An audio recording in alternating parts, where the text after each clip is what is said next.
다 같이요. 저부는 바람 따라 이 소식 퍼지고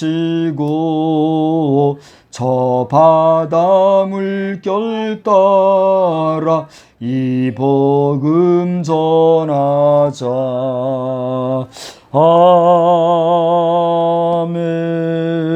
아멘. 아멘. 자, 오늘 이 저녁 시간에는 아히도벨이라고 하는 인물을 한번 살펴보고자 합니다. 아히도벨이라고 하는 사람은 다윗을 위하여 아주 충성을 다했던 그런 인물인데 그 마지막은 좋지 않게 끝났던 그런 인물인 것을 보게 됩니다. 이 이름의 뜻은 어리석은 아우르다 하는 그런 뜻이 있어요. 어리석은 아우. 그러니까 헤브론 근처에 있는 유대 고지대의 길로 출신인데, 길로라고 하는 지역이 있는데 그 지역의 출신인데요. 다윗의 30용사 중에 한 사람인 엘리압의 아버지입니다. 그런가 하면 밧세바가 있죠. 밧세바가 누구죠? 우리아의 아내 밧세바다 그렇게 얘기도 하고 솔로몬을 낳은 솔로몬의 어머니이기도 하죠. 근데 이 아히도벨은 바로 이 밧세바의 할아버지예요. 사무엘하 11장 3절과 23장 34절에 보면은 그의 손녀가 그러니까 아히도벨의 손녀가 밧세바라고 하는 걸 볼 수가 있기 때문에 결국 밧세바에게서는 할아버지가 되는 것이죠. 그런데 이러한 할아버지인 밧세바를 이 할아버지인 아히도벨이 다윗의 측근 모사가 되었다라고 하는 것은 상당한 아이러니가 아닐 수 없다, 이런 모습을 우리가 보게 돼요. 그는 아주 뛰어난 모사였던 것 같습니다. 쉽게 얘기하면 그 당시에 다윗이 왕이었으니까 왕실 자문위원이라고 할 정도로 아주 그 측근에 있었던 사람으로서 다윗 왕의 통치 전반에 걸쳐서 활동하였던 그런 인물이다 하는 것입니다. 나중에 다윗의 아들 압살롬이 반란을 일으켰을 때에 이 아히도벨은 결국 이 다윗이 밧세바를 범했던 그 사실을 떠올리면서 압살롬에게 뭐 심하게 말하면 빌붙었다고 말할 수 있겠고, 결국은 압살롬에게 가서 그를 위해서 일하였던 그런 변심을 또 보여주고는 그런 인물이기도 합니다. 나중에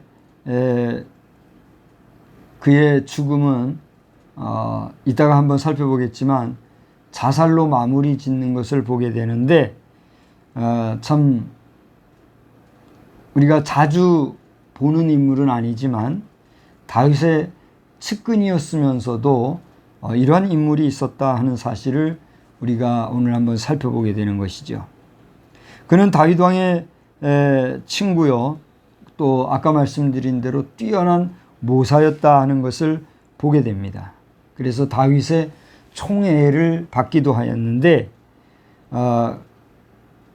그가 이제 노년에 이르러서 힘이 없고 압살롬이 아버지 다윗에 대하여 반란을 일으켰을 때에 그의 세력에 가입한 것을 보게 됩니다. 여러분이 사무엘하 15장을 가만히 읽어보시게 되면 그러한 장면이 나오는데요. 이것은 다윗이 아까 말씀드린 대로 그의 손녀 사위 우리아를 살해하고 손녀 밧세바를 위한 이 밧세바를 범한 거기에 대한 분노의 어떤 표현이었는지도 모르겠다, 이렇게 볼 수가 있는 거예요. 가만히 보니까 정말 이 우리아는 이 아히도벨에게 있어서 어떤 사람이에요? 손녀 사위가 되는 거죠. 그러니까 밧세바가 할아버지니까 뭐 우리아는 손자 사위가 되는 거지. 자기 손자 사위를 죽여가면서까지 자기 손녀를 범했으니 그 다윗을 위해서 일한다고 하는 것이 기분 좋은 일이겠어요? 기분 안 좋은 일이겠어요? 참 그 기분 나쁜 일일 거란 말이에요. 그래서 나중에 이 압살롬이 세력을 형성해 가면서 부군인 다윗을 향하여서 모반을 꾀할 때에 그 곁에서 압살롬을 도와주던 그런 자리까지 간 것을 보게 돼요. 그래 이제 사무엘하 17장을 보게 되면 압살롬에게 군사 12,000명을 이끌고 기습 공격을 감행함으로써 다윗을 완전히 모살할 작전 계획을 제안하는 그런 모습이 나오는데 나중에는 이 계획이 어떻게 될까요? 실패로 끝나요. 그 바람에 이 아히도벨은 그것을 정말 창피하게 여겨가지고 나중에 자기 집으로 돌아가서 자살을 하게 되는 그런 모습을 보게 되죠. 우리는 여기서 이 아히도벨이라는 사람이 정말 초기에는 하나님의 뜻을 잘 분별해가지고 바른 정치를 하도록 조언을 했던 그런 훌륭한 인물이라고 하는 것을 우리가 보게 돼요. 우리 오늘 본문은 23절 한 절만 보았는데 한번 다시 보실래요? 그때 아히도벨이 베푸는 계략은 사람이 하나님께 물어서 받은 말씀과 같은 것이라. 아히도벨의 모든 계략은 다윗에게나 압살롬에게나 그와 같이 여겨졌더라. 그러니까 이 초기 왕정 정치 시대는 그 앞에 부족 시대도 그랬습니다만은 어떤 크고 작은 전쟁을 치를 때는 먼저 하나님 앞에 뭘 했어요? 기도하고 물어서 그 결과를 가지고 나가서 싸우곤 했거든요. 근데 이 아히도벨이 제사장은 아니었지만 그런 제사장의 말의 권위와 같은 권위가 있어가지고 이 다윗에게 있어서는 그렇게 아주 그 전략적인 이야기들을 해주던 그런 모사와 같은 역할을 했다라고 하는 모습인 것이죠. 이러한 아히도벨이었지만 아까 반복해서 말씀드린 것 같이 개인적인 문제로 인해서 대사를 그르치는 그런 오류를 범했는데 결국은 그게 뭐예요? 이 아히도벨도 그렇게 치밀하고 다윗을 도와주는 사람이었지만 그 개인적으로 그 마음에 그죠? 그 손녀딸로 인한 그 일로 인해서 아주 표현하지 못하는 배신감과 불쾌감과 또 아주 기분 나쁜 그런 감정이 있었을 테고 그것이 결국은 다윗을 끝까지 보조하지 못하고 나중에 배반의 길로 가는 것을 보게 되는 것이죠. 그래서 다윗과 압살롬이 화해하게 될 경우 자신이 처벌될 만일의 사태를 대비해서 그 원인부터 철저히 없애려고 하였던 패역한 성격의 소유자였다고 하는 것도 우리가 참고해 볼 수가 있는 것이지요. 사실 그가 이 압살롬을 도와가지고 반정을 꾀하려고 했는데 그것이 들통나게 되면은 온전하겠어요? 온전하지 못하겠어요? 온전하지 못할 거 아닙니까? 그러니까 그 모든 것을 덮으려고 아까 말씀드린 대로 이제 12,000명의 군사를 모아가지고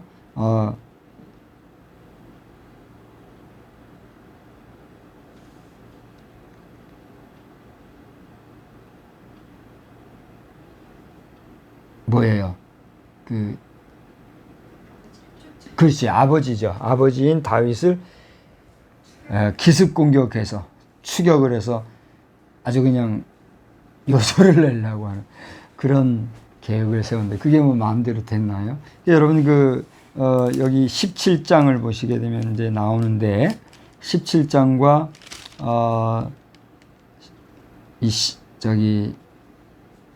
17장 1절에서부터 쭉 보면 그렇게 이제 아히도벨이 계획을 세웠지만은 그런 계획이 자기 마음대로 됐어요, 안 됐어요? 안 된 것은 왜 그랬어요?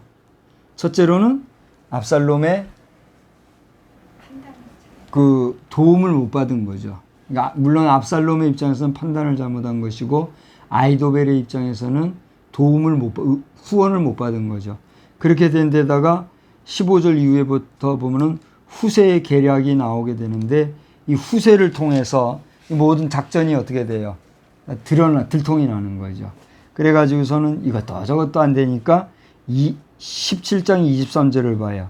거기 보면은 자기 집에 가가지고 마침내 다 정리하고 목이 메어 죽은 그러한 비극의 사나이였다 하는 사실도 우리가 보게 되는 것이죠.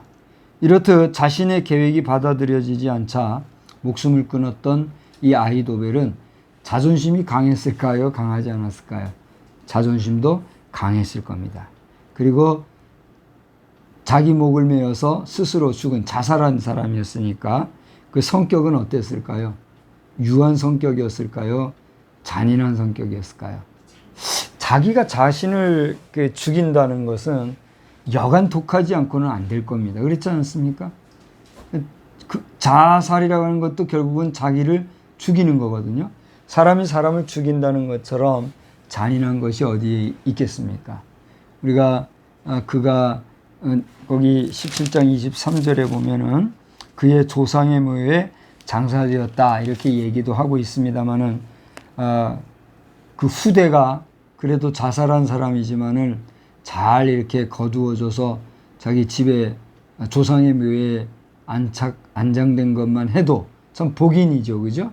그러나 자기가 자기를 죽여 자살해서 마지막 생애를 끊었다고 하는 것은 참 잔인한 사람이라는 걸 보게 되죠. 어쨌거나 이 아히도벨은 그럼에도 불구하고 첫째로는 다윗을 위하여서 처음부터 전략적인 역할을 감당하는 모사로서 지혜롭게 모든 일을 잘 감당했던 사람이었던 걸 또 우리가 보게 됩니다. 여기서 우리가 살필 수 있는 교훈이라고 하는 것은 하나님의 말씀과 같은 진리를 가졌던 이 아히도벨이 모략을 세웠지만 그 모략은 다윗에게는 어떤 입장이었어요? 하나님의 뜻을 따라 이스라엘을 통치하는 데 도움을 준 그런 모략이 되었지만 압살롬에게 있어서는 어떻게 된 거예요? 그러한 모략이 악한 정치를 하는 힘만 더해준 그러한 모략에 지나지 않았다 하는 것을 보게 되죠. 그러니까 똑같은 테이블 위에서 어떤 일을 계획을 할지라도 그것이 하나님의 영광을 위해서 선하고 의롭게 되어질 때는 그 모략이라고 하는 것은 선한 것이에요, 악한 것이에요? 선한 모략이. 무슨 일이든지 모략을 세우고 도모를 해야 어떤 일이 성사가 되는 법 아닙니까? 그러니까 그것이 정의를 위한 것이라면 아주 선한 모략이 되겠지만 그러나 반정을 하고 악을 도모하는 이런 일에 쓰여지는 모략이라고 할 때는 그것이 어떤 모략이 돼요? 악한 모략이 되는 것을 보게 되죠. 그러니까 이 아히도벨은 한편으로는 선한 지혜를 바라였던가 하면 한편으로는 악한 지혜를 바라였던 이중적인 인물이었던 걸 우리가 보게 되죠. 우리 성도들은 살아가면서 우리에게 있는 능력과 또 지혜가 많으면 많을수록 그 능력을 하나님과 그 나라를 위해 사용해야 될 줄로 믿습니다. 그것이 아니고 자신의 욕심과 야망과 야욕을 위해서 사용하게 된다고 하면 그것은 하나님 앞에 어떤 일이 될까요? 죄를 범하는 일이 되고 말 수밖에 없는 것이죠.